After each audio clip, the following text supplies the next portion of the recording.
I know someone, he is an absolutely amazing person, brilliant, also dropped out of school. He invented YouTube before YouTube. And obviously it wasn't the right time because it was too early for all of that to take place. But then he has the same struggle because he is ADHD as well. And people don't know how to deal with divergence. People don't know how to deal with people who don't look like them, talk like them, behave like them, breathe like them, and so on and so forth. And that creates a problem because you cannot activate the process of change. You cannot activate the process of growth if you keep enacting the same processes, the same pathways, the same thoughts, the same systems over and over again. It takes someone from the outside to see things with a critical eye, change things, to disrupt things, and it takes a lot of energy to do that. And in that sense, that is a considerable advantage. But not many people see it that way. And unfortunately, the corporate sector is kind of still a bit constrained in that sense. It's because they don't know how to deal with this difference, with this divergence, even when it's bringing so much richness. But perhaps it's also a lack of awareness on how much richness it can bring forth. And these are hypotheses. And this is actually a really common problem here in Finland, is anything that is out of uniform, out of the expectation, is generally just pushed aside and ignored. And one of the things that we've been finding, especially in Interchange, in our discussions, we've been finding a commonality, a connection between polymaths, folks who are just embracing a million different ways of thinking and working and connecting the dots, and neurodivergence, people who didn't really necessarily fit in the first place. And I myself, as I've gone through a similar sort of realization in effectively the last year, that all of these things that I'm doing, I'm finding them written out as coping mechanisms that people with ADD and ADHD use to just get through daily life. And I just thought they were things I did. I thought they were quirks, character things, or what have you. And they're things that people use to deal with, for example, executive dysfunction, which it just always sounded scary. So I never associated it with myself. But because of it, I've been approaching my life very differently than a lot of people. And I think that this is a really common trait in these polymaths, these, again, angels of chaos. I love that phrasing. And I mean, trust me, right? You use that in the introduction of me, and people will later, or everyone who is listening, right, will see me how broad my smile was when you said that, right? Right. And know, just like we know, and it's beautiful. I mean, that's. It really is, and I mean, because, right, when my journey of kind of my coming out as an ADHD, right, really publicly talking about it, is also a really long story. And right, in a recent interview I gave, right, which can be found in YouTube, I talk about that one in quite extended length. Is that because, right, I mean, when I travel back into time as a toddler or as a baby, right, that is far. My trip there is a bit longer than yours, Paul, and I assume a bit longer than yours, Alexandra. So, and I think back at that time, right, something like ADHD was not really a kind of recognized kind of condition. Right, even though I try to read a book, but I always get diverted. So where they say that even back in time, right, most amazing people, right, inventors, artists, nowadays they are considered as ADHD themselves, right? And so that they more say, right, when the Industrial Revolution happened and work was more standardized, right? That this really kind of made it more and more difficult for those creative, out of the box, very different people to just fit in, which ended up making it a real kind of in the medical books kind of condition. But so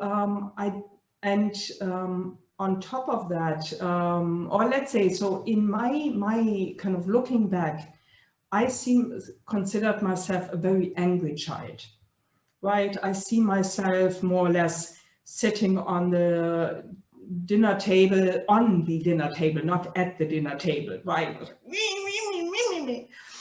Right, I remember later in the house, in my parents' house where I grew up until I went to a private school, right? At some point I moved into a large kind of hobby room, which had also the kind of heating system. So the heating system for the house and my kind of room was the same room. As a consequence, the door was metal. So in case there would be a fire, right, it would not immediately go into the rest of the house. So trust me, if I was angry, I would slam that door and the whole house would shake. Because if you're angry and right, I usually say, I think I'm really the daughter of my father because he's also quite strong, right? I'm a lion's daughter. So, and by the way, side note, he's the best hugger. He even broke someone a rib while hugging. And there's one person here in Helsinki, yes, exactly. And one person here in Helsinki who I haven't seen in a while, right? She at one point, she said, right, I'm giving the best hugs because I really hug you deeply. And I told you, but come on, you have kids, you have a husband. And she was like, yeah, no, but that's their job, right? I want a proper hug from the chocolate angel. Mm. And trying now to get back to my thought, but I considered myself as a really angry, upset child, right? I was so angry. I wanted to go on a private school, right? I was not happy at home anymore. But people, for example, my godmother, right, one day, a couple of years back when I talked with her about it, and she was like, no, you were the most happiest baby I've ever seen in my life. And I'm like, how is that possible? Right? My oldest friend said, no, you were not eating all those candies by yourself when we met. You were always the one who gave the chocolates away, the candies away to everyone. I'm like, no, I didn't. Yes, you did. So, I mean, for pretty much my whole life, somewhere in the back of my mind, right, I thought ADHD might be a case, and that is also right. I verified it with my mom. I'm openly talking about her role as well as the role of my younger brother, who was diagnosed with ADHD, and that was then when I was a teenager, right? And at that time, my mom would one day come back from a therapy kind of session, whatever. And she said in a side sentence, she was like, oh, today I learned, right, all the problems with you might be related to you being in ADHD. And that was that one side sentence. And then we never spoke about it in my whole life. So, and an interesting element on that one is that, right, I pretty much never spoke with anyone about it. No one knew about it. I pretty much had to find, or let's say, I also never got medication or a diagnosis. Mm. So I never had ever a moment where I would I focus. No, I had to find throughout my whole life constant coping mechanisms to not just run against the wall. Or, and I'm super happy I never ever in my life tried drugs, right? Whether, someone just has a bag with all kind of medications, like, hey, everyone, right, take a piece, or really going down, trying any type of drug, because I personally, and I know whom to thank for, because there was one person who once said, right, not you. And because honestly, and I think I am honestly anyway all the time, right? I don't think I would be alive by now if I would have ever gotten my hand once on a drug. Because I think, right, if that is then your mechanism to deal with your blown brain, right, I most probably would have been already dead by now. You realize the the sort of slippery slope that would have been for you personally. Yes. So with those really sort of different experiences that help create these polymaths, there is sort of this commonality in struggle that I think not everybody who thinks and works differently has run into it, but I think that a lot of people who have difficulty with these things. And I know myself, I'd like to dig into your advice. Yes. For those neurodiverse folks out there, for those polymaths, for those people who are just, for whatever reason, looking at things a little bit differently. How would you advise them?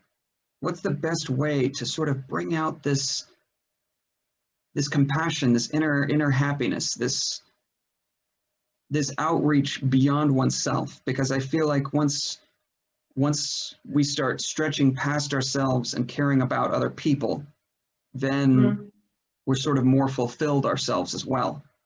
But how? Yeah. What is it that you would focus on as advice for these folks? I mean, let's say, especially on the ADHD, because I don't know if every kind of range of being different, right, has that. But one of the eye-opener for me was really there are beautiful kind of side effects, right? You are quite empathic if you have that condition, right? For example, right, one of the positive side effects is having a huge sense of justice. For example, if someone is treated, right, unjust, I can really immediately jump from I'm super happy to what the right and put my thumb on the table, right? And also kind of, at least for me, for example, people are sometimes surprised if I say, right, I might connect millions of people constantly in different levels, but I'm really not good in meeting a lot of people, right? For example, I was never in a so-called clique, right, your friends kind of circle, or right when people tell me, oh, Verena, I invite you to my party, and I'm like, because the moment, right, I'm surrounded by several people, right, and then I write every time I meet someone, that's super intense, right, because I'm all about kind of you, and I'm focused on you, so kind of focusing on really only one person at the time, right? Because that also, at least for me, I think in this level where you bring several people together in a clique, right? You were friends from school or whatever. There's a lot of judging, right? It might be like, oh, right, oh yeah, he was my boyfriend in the past and mine as well. But so be careful, right, when you will be the next one on his list, right? So there's a lot of kind of social interaction, right? And perhaps not always something which necessarily kind of lift you up, right? But I'm really excelling and happy to meet people individually, right? Then my phone is off or somewhere else and I'm all yours. And as a chocolate angel, I can really pretty much break that then if for example, I claim I can make 200 people in an hour happy, right? Because I've really kind of put the focus on you, right, for a few seconds, and then my focus goes on the next person. So in a way, that is my coping mechanism, for example, to deal with working at a conference with 500 people, right, by really kind of focusing on one person at a time and not trying to get into these kind of, I don't know, family dynamics and you know, your mom tells you, oh, your cousin just lost weight. Don't you want to lose weight as well? No, just because my cousin wants to lose weight, I'm not ready for that. How did you jump the dots? Seems like a big commitment, man. That's good for my cousin. Exactly. But I mean, because because people are sometimes really confused, right? Because they say like, but Verena, you connect, right? I mean, right, I'm the crazy one who connected thousands and thousands of ex-Nokians, right, in the world, but that all happened in the virtual world, right? And so to a certain degree, right, Not surprisingly, right? I mean, I'm living here, right, in Helsinki. Paul, you haven't had the chance to visit me here, but you are whenever, right? Let's do that, right? You should get there a seat on the opposite of my large, crazy working table. I live alone here. I'm in a rather chaotic kind of environment, which I'm not showing you now, but I think you might. Let's say my outer world around in these perimeters of my apartment, right, is as crazy as my inner brain, right? And so, because at some point I realized pretty much every time I go out, I am the person who interacts with everyone. I remember everything, I recognize everyone, right? I would walk around the street and someone was like, hey, chocolate angel! All right, or I spot in the bus, right, my dentist, right? I mean, I spot everyone who I haven't even met in 5-10 years, right? So I really then also make a clear distinction where I'm pretty much home, I close my door, and that is my kind of place. Mm. I might be still interacting with 100 people online, but that I really learned to really kind of, right, one friend, she's always like, when she sent me a WhatsApp message, it's almost like a letter, right? I might just send you a smile, right? Or I just, as I said, right, I might send, you know, positive energy to 30 people every morning, right? Just with a combination of, you know, this emoji and that emoji and the hearts and all of that every single morning. So I really kind of value very much my alone time. And also very much value. So for example, if Paul would you know, send me a message, say, Verena, right, can we please meet? I want to talk. I'm happy to give you the time, and I'm happy to, right, we talk, we exchange ideas whatsoever. But then, right, I use my headset, right, I go home, and then it's kind of, there's no physical interaction with anyone, because that's always super intense for me. I love it, but it's something I need to also kind of protect myself from at the same time. And by the way, just for the fun fact, right? So,